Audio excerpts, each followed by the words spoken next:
Here I am in Kansas City, where it's cold and windy.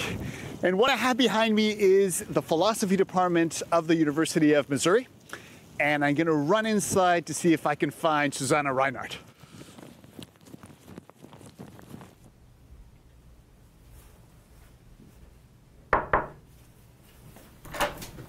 Augustine, hey. Surprise! It's so good to see you. Thank you.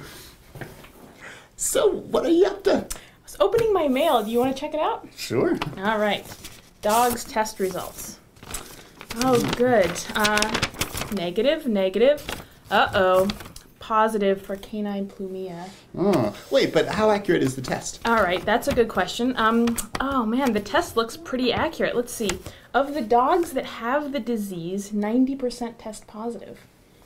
And of the dogs that don't have the disease, only 10% test positive. So, oh dear, I mean, that sounds pretty bad. I mean, I hate to say this, but I think he has the disease. Well, I'm not so sure. Don't forget about the base rate fallacy. Oh. It says here the disease is quite rare. So only 100 out of 10,000 dogs actually has the disease. Wait, but if the test is 90% accurate, I mean, he's got to have the disease. That's what you would think, but if the disease is rare enough, that can make the difference. It can actually be more likely that he doesn't have the disease, even if he tested positive, if the initial probability of his having the disease is sufficiently low. Wait, you need to explain this. All right, you want to look at the numbers? Yeah. Okay, let's do it. So, Augustine, I'm worried about my dog because he tested positive for canine plumia. Now, we've seen that the base rate for the test is approximately 100 out of every 10,000 dogs has the disease. So that means if we started with about 10,000 dogs, then we expect about 100 to have the disease. And then the other 9,900 would not have the disease.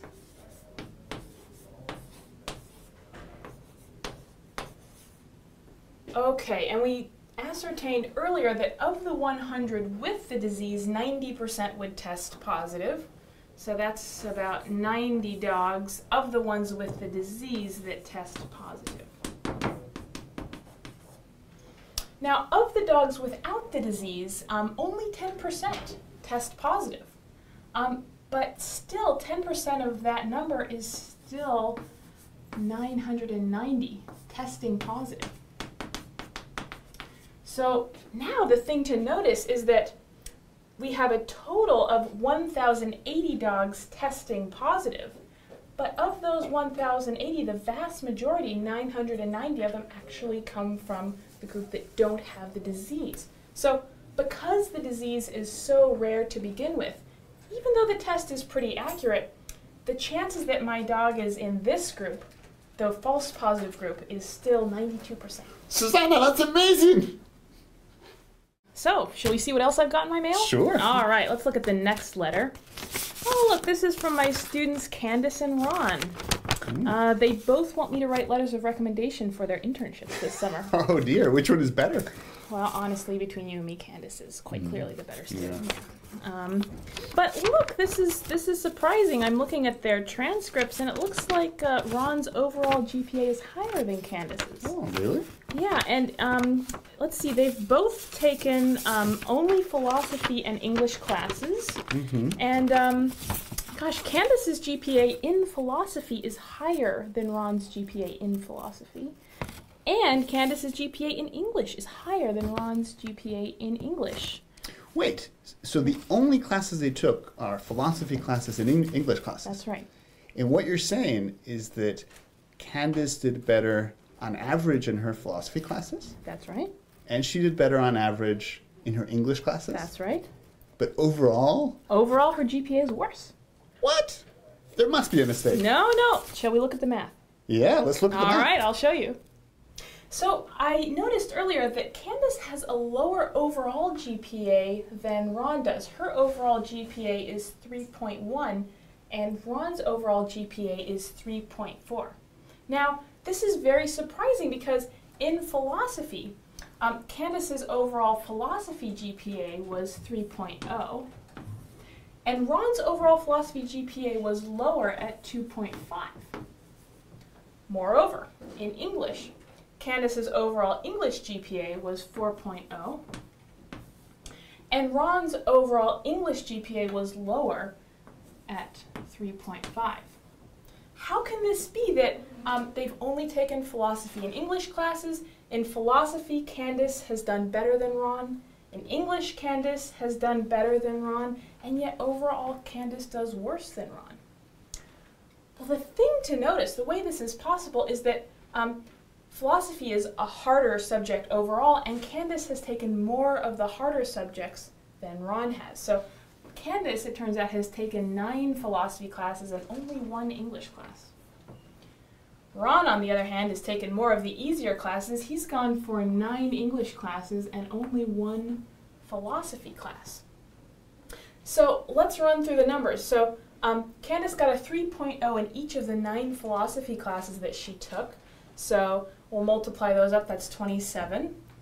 And then go ahead and add her English grade. That was 1 English class, so we'll add 4 to 27, and that gives us 31. Then dividing by the 10 classes that she took, that gives us an overall GPA of 3.1. Now let's do Ron. So he's only taken 1 of these hard philosophy classes. He did worse, he got a 2.5, but he's taken 9 of the English classes, so his 3.5 that he got in each of those 9 classes times 9 gives us 31.5.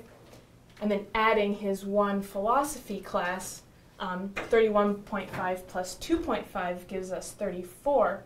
And then again dividing by 10 to reflect the 10 classes that he took gives us an overall GPA for Ron of 3.4.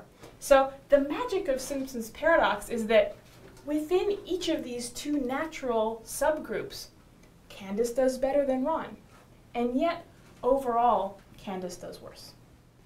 That was really remarkable. Sometimes things are just not as they appear. Sometimes you do the math and you get a result that is entirely unexpected. So, you must do the math. So what else is new? Well, I'm trying to set a date for a surprise exam I want to give my students sometime next week. And I announced last week that there's going to be an exam sometime next week, but I want to set the date for myself, just so for planning purposes.